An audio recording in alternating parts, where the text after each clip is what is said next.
මාමා අවුරුදු කීයකින් ඉඳන් වගේ ගස් ඉඳන් පටන්ගෙන තියෙන්නේ? පුතාලා විශ්වාස කරන්නේ නැහැ. පුතා අවුරුදු 50ක් පැනපු ගස් තියෙනවා මම හිටවපුවා මං කන්නේ. එතකොට පේනෝනේ. මං අනුන් හිටවපුව කන්නේ. එතකොට අවුරුදු 50 කියන්නේ මට 57යි. එහෙනම් මං අවුරුදු 7 විතර ඉඳලා ගස් හිටවල තියෙනවා. මං හිටවපු ගහක් නැති ගෙදරක් නැති තරම්. මයින් පැලයක් ගෙනියලා හිටවපු ගෙදරක් නැති තරම්. මම පැලේ දීලා අවසානයේ ගහත් හිටවලක් දෙනවා. මෙහෙම මිනිහෙක් හොයාගන්න නෑ පුතා. ඒක ඇත්තටම කියනොත් පුදුම මිනිහෙක් තමයි ඉතින්. ඒක ඇත්තම සියටල් කියන්නේත් ඒක වෙන්නේ නැති. ඉතින් එවැනි වැඩක් කරන්නේ මගේ හොබි එක විනෝදාංශ ගස් හිටවන එක. ඒ නිසා ඒකට ඔබ හුරු කරන එක. මං හෙට නික්ම යන්න පුළුවන් පුතා. මේ ආදර්ශිත ලෝකෙට යන්න ඕන නිසා මම මේ කරන්නේ.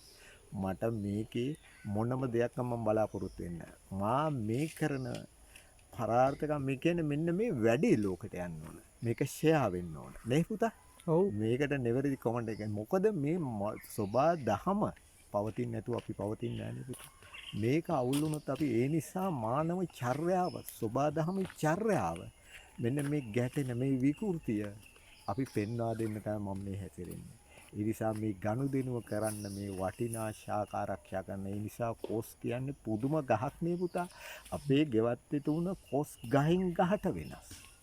ඒක අර ගහේ වැල නෙවෙයි මේ ගහේ. අර ගහේ වරක නෙවෙයි මේ ගහේ. ඒ කොස් නෙවෙයි මේකේ තියෙන්නේ. මහා ජෛව විවිධක. පුදුම ඒ කියන්නේ ශාක ලෝකේ මාර විවිධත්වයක් තිබිච්ච පින්නොත් ජෛව විවිධත්වයෙන් අනුන රටන්නේ. දැන් කීයක් තියෙන්නේ දැන් කොස් වර්ග මොනවද තියෙන්නේ? බොහෝ දේ අහිමි වෙලා පුතා.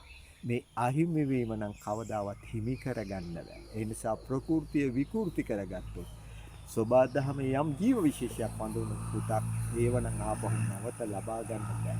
ඒක තමයි මිනිහා කල්පනා කළ යුත්තේ. ඒ නිසා ඒ අණුව වැඩ කරන්න ගස් ආරක්ෂා කරන ඒ කියන්නේ බීජ ආරක්ෂා කරන මේවා අහිමි වුණොත් මාර ලොකු අවුලක්. ඒ නිසා ජීව ලෝකේ සමතුලිතතාව බිඳිලා තියෙනවා. ඒ නිසා මේ දන්වලක පුරුකාන ජෛව විවිධත්වයේ තියෙන බැඳීම් වැටලා තියෙනවා. මේක ලෝකේ ගැටලුවක්. ඒ නිසා අනාගත ලෝකයේ ලොකු අරුබුදයකට මුහුණ දෙනවා. සියල්ල අහිමි වුණු දවසට හිමි කරගන්න ක්‍රමයක්. ඒ නිසා රැකීම අවශ්‍යයි, ආරක්ෂා කිරීම. එහෙනම් කිරළ සිය බිජු රකින්න විලසින රකින්න ඕනේ බීජ ආශාව. ඒකයි වෙන්නේ.